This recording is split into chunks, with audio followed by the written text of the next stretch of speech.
Corporate જગતમાં આગળ વધવાનો સાચો રસ્તો શું છે? આપણે બધા જ ખૂબ મહેનત કરીએ છીએ, પણ શું ખરેખર એ જ સફળતાની ચાવી છે? ચાલો આજે એવા કેટલાક અદૃશ્ય નિયમો પર નજર કરીએ જે કોઈની પણ કારકિર્દીને સૌથી વધુ અસર કરે છે. આ સવાલ લગભગ દરેક પ્રોફેશનલના મનમાં ક્યારેક ને ક્યારેક તો આવે જ છે કે ભાઈ બધું જ બરાબર ચાલી રહ્યું છે, કામ પણ સારું છે, છતાં પ્રગતિ કેમ અટકી ગઈ? શું સારા ઈરાદા અને સખત મહેનત પૂરતા નથી? ચાલો આજે એ સમજીએ કે આ સિવાય બીજું શું છે જે ખરેખર મહત્વનું છે. તો આપણી ચર્ચા અહીંથી શરૂ થાય છે. જુઓ, ઓફિસમાં હંમેશા એક દ્વંદ્વ હોય છે. એક તરફ છે સારું ચારિત્ર્ય અને બીજી તરફ છે સારી લાયકાત. જોઈએ કે કોર્પોરેટ જગતનો ઝુકાવ કોના તરફ વધુ રહે છે.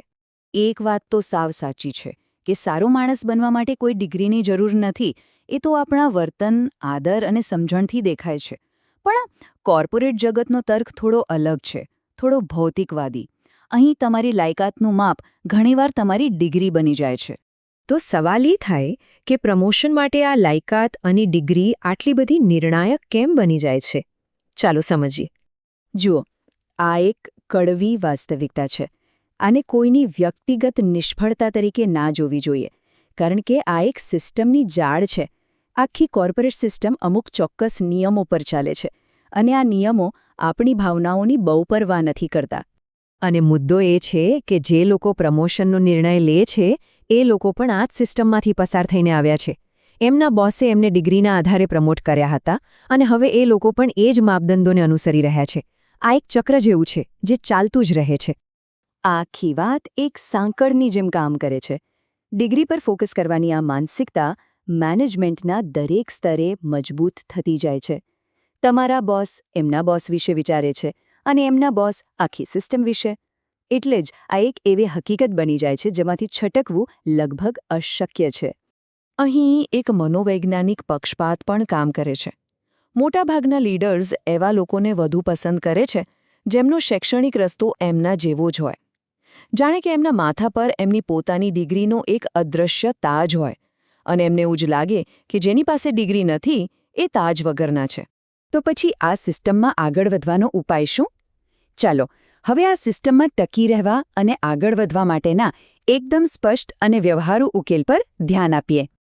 અહીં સૌથી નિર્ણાયક મુદ્દો એ છે કે જ્યારે બે ઉમેદવારો કામ, વર્તન અને અનુભવમાં બિલકુલ એક સરખા હોય ત્યારે પ્રમોશન કોને મળશે? સ્વાભાવિક છે કે જેની પાસે વધારાની અથવા વધુ સારી લાયકાત હોય. ડિગ્રી અહીં ટાઈ બ્રેકર બની જાય છે. આ કેટલાક નક્કર ઉદાહરણો છે. ફાઇનાન્સમાં કામ કરતા હો તો એક્સેલનું એડવાન્સ સર્ટિફિકેટ, કે પછી પ્રોફેશનલ અંગ્રેજીનો કોઈ કોર્સ, અથવા IIM જેવી સંસ્થામાંથી MBA. આ બધી લાયકાતો તમારા રેઝ્યુમેને બીજાથી અલગ પાડે છે. બોસની નજરમાં આ તમારી પ્રતિબદ્ધતા અને ક્ષમતાનો પુરાવો છે જે પ્રમોશન વખતે ખૂબ જ કામ લાગે છે. હવે આવીએ સૌથી મોટા અવરોધ પર, વધુ ભણવા માટેનો ખર્ચ. આ એક એવો સવાલ છે જે ઘણા લોકોને રોકી દે છે. અને આ ચિંતા એકદમ સાચી છે. સારું શિક્ષણ મોંઘું હોય છે અને દરેક પાસે એના માટે તરત જ પૈસા તૈયાર નથી હોતા. તો પછી શું કરવું?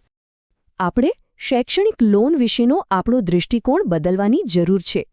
એને દેવું નહીં, પણ પોતાની કારકિર્દીમાં કરેલું એક રોકાણ સમજો. આ એક એવું વ્યૂહાત્મક રોકાણ છે જે ભવિષ્યમાં અનેક ગણું વળતર આપવાની પૂરી ક્ષમતા ધરાવે છે. આ આંકડા જુઓ. આ છે રોકાણ પરનું અદ્ભુત વળતર. શિક્ષણ પાછળનો જે શરૂઆતનો ખર્ચ છે એ જીવનભરના નાણાકીય લાભોની સરખામણીમાં સાવ નજીવો લાગે છે. એક નાનો પગાર વધારો પણ સમય જતાં ચક્રવૃદ્ધિ વ્યાજની જેમ વધીને એક બહુ મોટી રકમ બની જાય છે.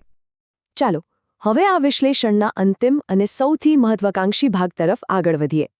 અહીં આપણે વ્યક્તિગત મહત્વાકાંક્ષાને એક મોટા હેતુ સાથે જોડીશું. આ એક બહુ જ શક્તિશાળી વિચાર છે. જો સિસ્ટમ બદલવી હોય તો પહેલા સિસ્ટમની ટોચ પર પહોંચવું પડે છે. બહાર રહીને ટીકા કરવાથી કંઈ બદલાતું નથી. સાચો ફેરફાર તો સત્તા અને પ્રભાવથી જ આવે છે. તો આ એક લાંબા ગાળાનો મિશન છે. પહેલા સિસ્ટમના નિયમોનો ઉપયોગ કરીને ટોચ પર પહોંચો, અને પછી એ જ નિયમોને બદલો જેથી બીજા લોકો માટે વધુ સારો માહોલ બનાવી શકાય. જ્યારે નિર્ણય લેવાની સ્થિતિમાં હોઈએ ત્યારે ડિગ્રી વગરના હોશિયાર લોકોને પણ તક આપી શકાય છે.